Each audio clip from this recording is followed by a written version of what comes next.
બીવીસી company સાથે સ્થાનિકોના ધરણા રોજગારીના પ્રશ્ને ઉગ્ર વિરોધ. વાગરા તાલુકાના કડોદરા ગામ નજીક આવેલી બીવીસી કંપની સામે સ્થાનિકો દ્વારા રોજગારી સહિતના વિવિધ પડતર પ્રશ્નોને લઈને આજરોજ કંપનીના ગેટ બહાર ધરણા અને વિરોધ પ્રદર્શન કરવામાં આવ્યું હતું.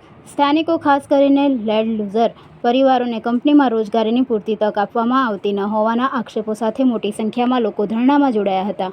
સ્થાનિકોએ કંપનીમાં સ્થાનિક યુવાનોને પ્રાથમિકતા સાથે રોજગારી આપવા તેમજ લાંબા સમયથી પડતર પ્રશ્નોનો તાત્કાલિક ઉકેલ લાવવાની માંગ કરી હતી. ધરણા દરમિયાન સ્થાનિકોમાં ભારે રોષ જોવા મળ્યો હતો. વિરોધ પ્રદર્શન દરમિયાન સ્થાનિકોએ ટ્વિનકલ મેડલ, હાય હાય અને ભાર્ગવ સાહેબ હાય હાયના નારા લગાવી કંપનીના સંબંધિત જવાબદારી અધિકારીઓ સામે વિરોધ વ્યક્ત કર્યો હતો.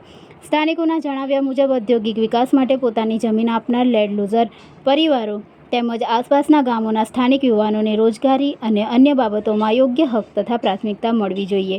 સ્થાનિકોએ જણાવ્યું હતું કે કંપની દ્વારા તેમના પ્રશ્નોનું યોગ્ય નિરાકરણ નહીં આવે તો આંદોલનને આગામી દિવસોમાં વધુ ઉગ્ર બનવામાં આવી શકે છે. સ્થાનિકોએ કંપની મેનેજમેન્ટને તાત્કાલિક ચર્ચા માટે આગળ આવી સ્થાનિક રોજગારી, લેન્ડ લૂઝરોના પ્રશ્નો તથા અન્ય પડતર પ્રશ્નોનો યોગ્ય ઉકેલ લાવવા માંગ કરી છે. હવે બીવીસી કંપની મેનેજમેન્ટ દ્વારા સ્થાનિકોની રજૂઆત અંગે શું નિર્ણય લેવામાં આવે છે અને રોજગારીના પ્રશ્ને કોઈ નક્કર કાર્યવાહી કરવામાં આવે છે કે કેમ તેના પર સૌની નજર છે. આજ રોજ કડોદરા ગામે બીવીસી કંપની આવેલી છે. તેમાં ગામના અનેક પ્રશ્નો લઈને યુવાનોએ આજે એક ધરણા જેવો પ્રોગ્રામ કર્યો. કંપની સાથે ચર્ચા વિચારણા કરવા માટે અમે ભેગા થયા હતા. આ કંપની છેલ્લા 3 વર્ષથી લેન્ડ લૂઝરોને ઉલ્લુ બનાવે છે કે અમારી પાસે જગ્યા નથી, એમની પાસે ક્વોલિફિકેશન નથી, કંપનીમાં જ કામ કરે છે છતાં પણ એ લેન્ડ લૂઝરોને લેતા નથી. આજે જ્યારે અમે તપાસ કરાવ્યા ત્યારે એમની પાસે ફાઇલો નથી. અહીંયા જે આવ્યા સાહેબો અમને મળવા તો કે અમારી પાસે ઓથોરિટી નથી. એટલે આવા ગોળ ગોળ જવાબો આપીને એ ખરેખર ગામ લોકોને ઘેરમાર્ગે દોરે છે. આજે આ કંપનીના ગેટ સામે જે એક નારું બનાવેલું છે આરસીસીનું, એ ગૌચરમાં બનાવ્યું છે. છેલ્લા 1.5 વર્ષ સુધી અમે એ નારાને બનાવતા રોકેલું છે, કારણ કે એ અનલીગલી બનાવતા હતા, કારણ કે ગૌચર આવેલું છે.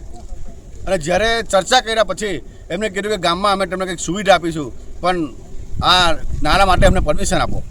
ત્યારે આ ગામમાં ગામ સભા સિવાય અનલીગલી ગ્રામ પંચાયતે એને એક લેટર ઠરાવ કરી આપ્યો અને તેમાં પણ લખ્યું કે શરતો લખી કે આ નારા બનાવવાની અમે પરવાનગી આપીએ, પરંતુ એ નારા ઉપર તમે આરસીસી કામ કરજો અને નારાથી અને તે ગામ કડોદરા સુધી ગામ તરફનો આખો રોડ અમે બનાવી આપીશું. આ શરતે આજે 3 વર્ષ થયા એ લોકોએ આજે રસ્તાની એટલી બધી વિસ્મરણ હાલત છે કે લોકો એ બનાવવા માટે તૈયાર નથી, ખારો પૂરવા તૈયાર નથી.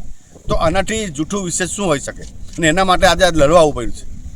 બીજું કે આ કંપની અમે માહિતી છેલ્લા 3 વર્ષથી 2023માં, 2024માં અને 25માં અમે માહિતી માગી, આજ સુધી એક પણ માહિતી આપતા નથી. પોતાની સરમુખત્યાર સાહેબ ચલાવે છે, પોતાની મનમાની કરે છે. તેને ના છૂટકે આજે અમારે આંદોલન કરવું પડ્યું. અને આજે પણ જે અમારા સાહેબો જે અમને મળવા આવ્યા એમની પાસે કોઈ જાતની ઓથોરિટી નથી. એટલે એમના ઉપરી સાહેબ એમને જે કોઈની પાસે એની ઓથોરિટી હશે એ લોકો એમને લેખિતમાં બાંધરી આપી કે સાહેબ જોડે અમારે ચર્ચા થઈ, એ સાહેબ લોકો કાલે આવશે અને તમારા જેટલા પણ પ્રશ્નો હશે, તમારી જે પણ માગણી હશે એની ચર્ચા કરીને આ તમારા પ્રશ્નોનું સુખદ સમાધાન લાવશે એવી અમને બાંધરી આપી છે. જય હિન્દ, જય ભારત. તમારું જો પ્રશ્નનું નિરાકરણ નહીં થાય તો આગળની રણનીતિ તમારી શું રહેશે? જો અમને આ પ્રશ્નનું નિરાકરણ નહીં આવે તો આ કંપનીને અમે તારું માટીશું. આ જે એમને નારું બનાવ્યું છે એ અમે 24 કલાકમાં ખોલી નાખીશું, કારણ કે એમને અનલીગલી બનાવેલું છે. અને ગામ સભામાં ઠરાવ લીધા વગર એ ગેરકાયદેસર ઠરાવ બનાવીને એ લોકોને પરવાનગી આપી દીધેલી છે. એટલે એમને આવવા જવાનો રસ્તો અમે બંધ કરી દઈશું.